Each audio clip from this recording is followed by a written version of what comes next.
Well, welcome back, beautiful people. We have the lovely Michelle Gray.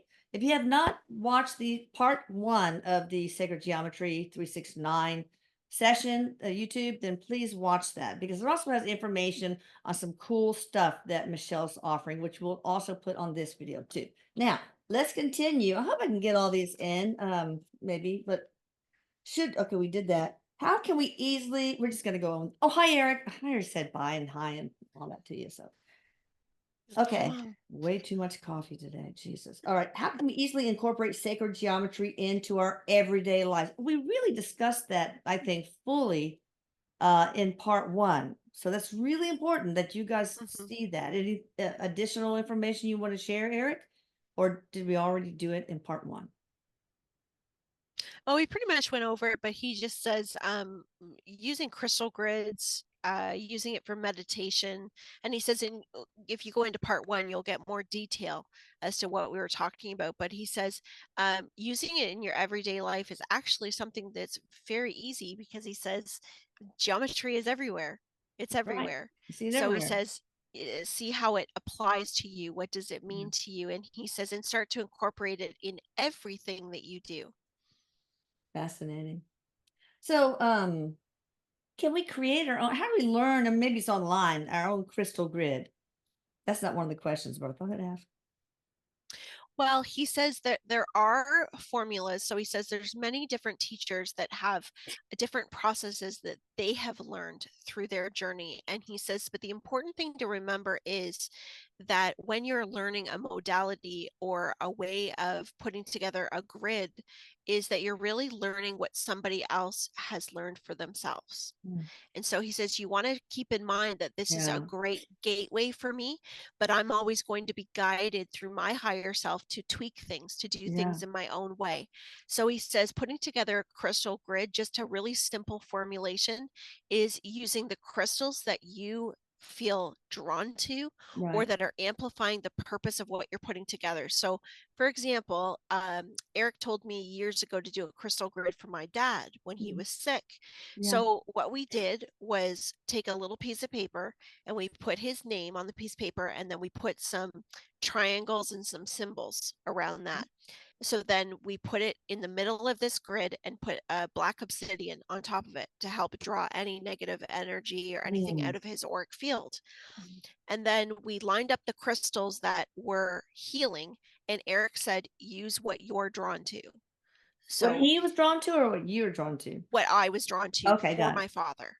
And Okay. so I never did it in a way where I was saying, okay, rose quartz for love. Oh, This, yeah. I didn't do it in that way. I did Yeah. it based on, Intuition. what I intuition. Higher self. And Yeah. I kept that up for a period of time until I felt like it was time to take it down and change it to something else. So Erik says, what's your intention? What are you drawn to? And then remember, when you're putting your grid together, you want to think about the shape that you're using. So, for example, if you're working on integrating some of your DNA, you're working on your spiritual journey and say your abilities, and you're getting some help from Metatron. Well, he says, put together Metatron's cube in this shape, Mm. or you can draw it on paper and put crystals on the points. Oh, He yeah. I was says, wondering so about that. I mean, yeah, same, crystals are not cheap. So how many no. crystals can you get away with? Well, he says, really, having three would be very helpful. He's showing me the triangle, doing it at the top point and the two side points.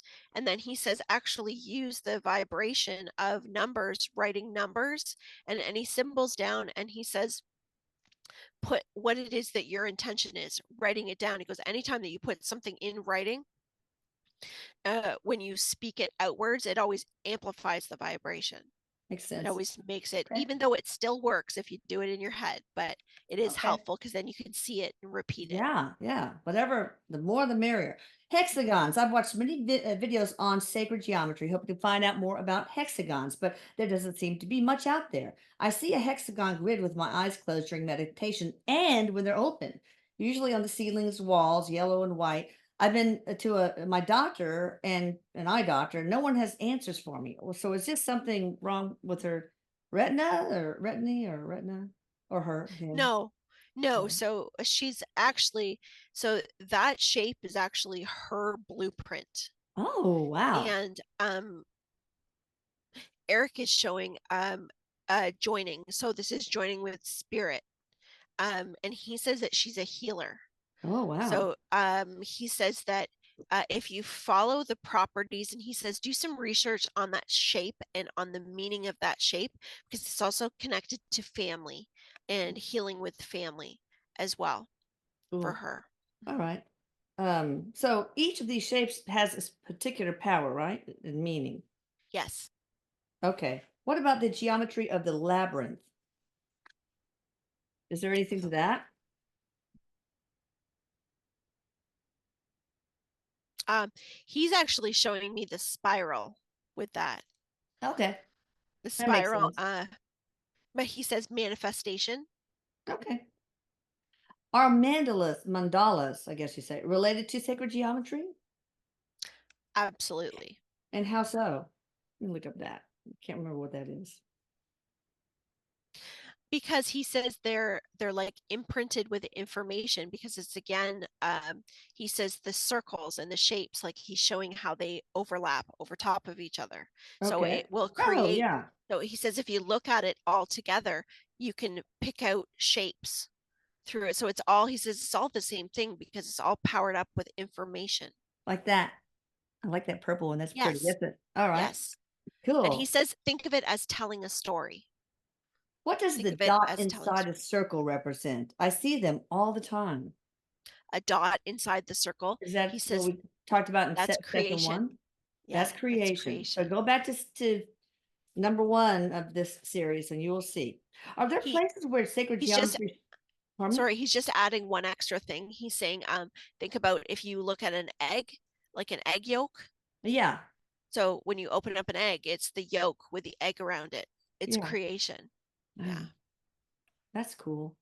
Are there places where sacred geometry should be or not be placed, like feng shui principles? Like don't put it on in, right beside your toilet, you know. He says yes, because um, well, it depends on what the intention is with it, because he says, like all things, there is polarity. And he says, Yeah. and that's really what the original, what we were talking about in the beginning with the two circles, or the one point of creation of source dividing itself, is as above, so below, like the sun and the Right. moon. And so he says it's about the intention. So if you take the power of a triangle, the power of any shape, and you were to put it in a space, and the intention was something that was not favorable, is how he's going to explain it, then he goes, then it could be used for um, not so good reasons. But he says as far as accidentally putting them together, not really. He says that's not really Okay. something that you have to worry about. All right. So then there's also the flower of life. That's very pretty. So you got the mandala or the mandala, whatever you call it, and you have Metatron's cube and his thing, and you have the flower of life. What is more powerful for manifesting? Well, he says the flower of life is everything. The Really? flower of life is completely no beginning and no end. Oh, wow. So he says that includes it all. So if I had to choose between those three, what would I use for augmenting my ability to manifest, or is it an individual thing? He says it's individual depending on what it is that you're doing. He says the shapes that have more curves to them has more of a feminine energy Yeah, to it, makes sense. and the shapes that have more of the harder lines has more of the masculine to it. So it really depends on what it is that you're manifesting, what it is that you're doing. Okay. So, how the flower of life pattern relates to our reality or with our energetic structure as humans is in this reality. I guess they want you to talk about that. It's not an actual sentence. Just talk He about how the flower of life pattern relates to our reality or our energetic structures as humans. he says that it's connected to the flow of life, the cycles of life. So we were talking earlier about everything being in cycles, everything being in that in flow of up and down. He says birth and death. transformation.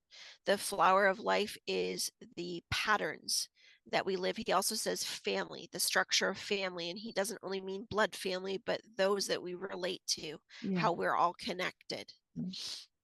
So different things that we want to manifest, and certain things you would want to use Metatron's cube, and other things, flower of life. Is that what you're saying?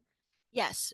So he says, think of the flower of life, mom, as that's something that you want to use when you are working with relationships, Oh, that makes sense. when you're working with bringing love into your life, when you are working with healing. He says, healing of the body, healing of the mind, emotions. He says, so a lot of that, he says, has a feminine. There's a very Okay. feminine, nurturing energy to it. And then he says, like Metatron's cube, using that for more of things of transmutation, turning something from one state to another. He says, Like a new growth of, job. yes, Okay. yes. Anything that helps amplify internal power, he says. All right. Wow. And the other one, the mandala, or what, I don't know how to pronounce it. It's interesting because when he shows the Mandela, he shows that more as integrating information, Oh, but it's a lot more of a experience. okay. That is more about experience, Mhm. information connected to experience. So you could use that if you wanted to bring in an experience. So I want to bring in more excitement into my More life. travel. Like I want to travel more, things like that. Yes, yes. Cool. All right. So just to, I'm going to have to skip these some to continue the flower of life ones.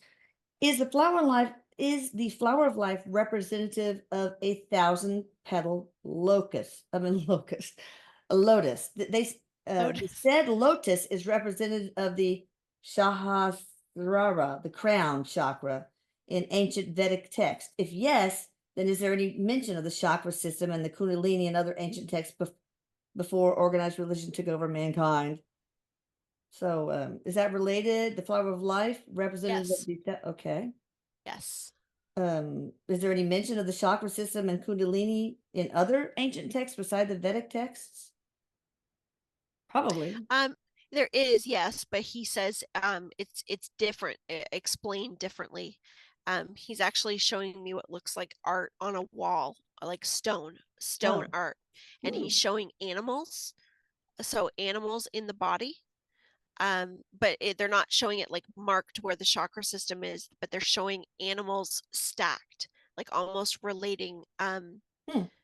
like the tiger in the heart space. So he says, think of just the way that we see many religions and many belief systems, even though they're all explained in different ways, there's some common denominators in there. And that has always been in existence because it's always been, there are many different ways. Like he's actually saying there's 128 ways to do your dishes. So there's all of Oh, these yeah. different ways to bring in that information. So yes, Well, yeah, you see the flower of life in ancient civilizations, West and East. And it's not yes, like they were able to talk to each other by the internet and compare that's notes. right. But That's so right. each chakra has a specific sacred geometry, correct? A pattern, he says. Yes, a Pattern. pattern. Okay, a Yes. pattern.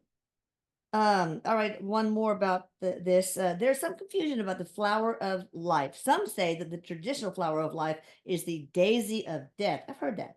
And incorrect as it cannot expand, and the correct flower of life has no definite borders, like like this one does. Mm. The one with borders, the daisy of death, and what the heck is that? He's saying that that's a belief system. Okay. That's a belief system. Hmm. Um, This has all because the he says, chakras. Cool.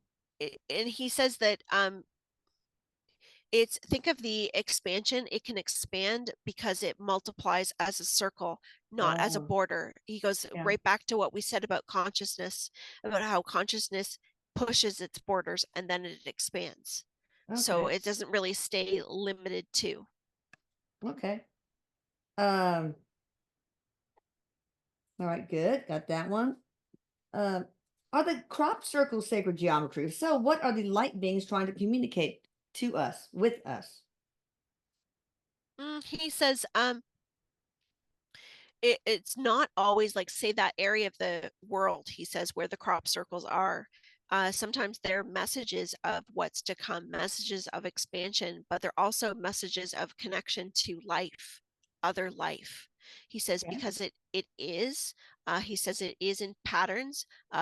Many. Well, he's saying that there's been many different photographs that are very similar, and he says, and they're showing their, like he says, family. Okay. We're family. It's like putting a stamp on it. He's showing like one of those ink pads, like putting a stamp on the ground, like this is who we are. Okay. All right. Awesome. All right. Real quickly, we're running out of time. Does seeing repeating numbers everywhere have anything to do with sacred geometry? 111, 222, 333, 444. Well, he says yes, of course, because everything is connected. So he says the numbers do make up sacred geometry. So when you see 333, he goes, think about the triangle Yeah. and the amplification of the triangle. Okay. So he says So the it's repetition is kind of like an amplification. yes, exactly. Okay. What is the SHRI Shri yantra? Is it connected to Metatron's cube? Just do a yes or no. He says yes. Okay. So y'all can just Google it. The tree of life, is that a sacred geometry thing or just something totally different? He says it is. It is sacred geometry. Yes. What can we use that for? Can that be used for manifesting also or other Yes, tree? because he says the branches. He's going into the branches as being Okay. sacred geometry. And he says branches, think of that as manifestation because branches continue to grow and reach. Okay. Ooh, I like that. Tetraionics theory by Kelvin Abraham. Is he correct, believing his theory is the building blocks of creation? Tetraionics. Kelvin Abraham. Is he correct or not? Well, Erik says there, yeah, there's some things in there that are, yes. Okay. Does simply drawing sacred geometry or carrying the symbol, can that do anything for you? Yes, he says, of course it can. He says, drawing out the symbol and slipping it in your wallet is a great way to amplify your Oh, money. well, I like He that. says, putting it in your coin purse. Mm-hmm. Okay, the Merkaba symbol is a shape made of two intersecting tetrahedrons that spin in opposite directions, creating a three-dimensional energy field. So it's a very complex symbol in Jewish mysticism, the Merkaba. Mm-hmm. Um, so is that something that the word Merkaba comes from the Hebrew word for chariot and is made of three Hebrew letters. It is said to Yes. represent the chariot of God in Ezekiel's vision. But what can you say about the Merkaba and its uses? Well, Eric's kind of going back to what we were saying with Metatron's cube, because he says, as above, so below. He's saying the Yeah. same thing again, like connecting all, and transformation. He says connecting the God self to the earth self, Oh, cool. completion, whole. Wow. Is the Merkaba good for protection or better for Yes. a message of traveling, as some people are able to use it to allow their light body to travel? Yes. Yeah. Yes. Yes, on both of them. He says to think of it as a key for traveling. And yes, it has its own field of protection Like as well. astral So, traveling, yes. can it be used to manifest, or are those other three things better for that? He says depending on where your belief system is, but Okay. yes, absolutely it can to manifest as well. All right. Last question, and we started with this in part one: sacred geometry in snowflakes. What's going on Oh there? yeah. He says nature is amazing in showing us the patterns of life. And Hmm. so he says the patterns of life are in everything. And if you look at snowflakes, he says they will show you the patterns of life. And he says each snowflake is unique. Every Each single one. snowflake There's is no two different. alike for real. That's right. Wow. And he says, just like each one of us, we are all from the same system. We are all from the same source, but each one of us is unique, but we all carry the pattern. That's awesome. All right, let's close by you, Michelle, and you're going to tell Paula how to put this on the splash screen. Yes. What you have to offer that's so exciting. I mean, she does channels art for you guys. I mean, she's a channel, she's a healer, but she's got something real special coming up. Yes, on the Healing Heart YouTube channel, we've got a Mentorship Monday show that comes out every Monday night at 7 p.m. Eastern. And we're doing our first of a series of classes with it's called Mentorship Monday with Michelle and Marin. And this class that we're doing on February the 25th is going to be a deep dive on the chakras and the energy system and how you can understand it, how you can use it, what you can do to help clear your chakras, to help open yourself up and just enhance your whole journey. So sign up is Great. on my website. And so everything, Paolo put everything below. So Yeah. yeah, we're That's really awesome. excited. Thank you, Michelle. Thank you, Eric. I Thank love you both. you. I love all of you guys out there. And I was going to say one of the, oh yeah, it would be cool to have you two that do these money Yeah. to let's do something on YouTube to Yeah. further bring light to that. That would be So awesome. I'm sure ask Marin will Erin if be she wants in to for do that that. too. I All right. will. Well, thank you, Okay. everyone. Bye. Thank you. Love you. Eric Love says, love you, you. Mom. Bye.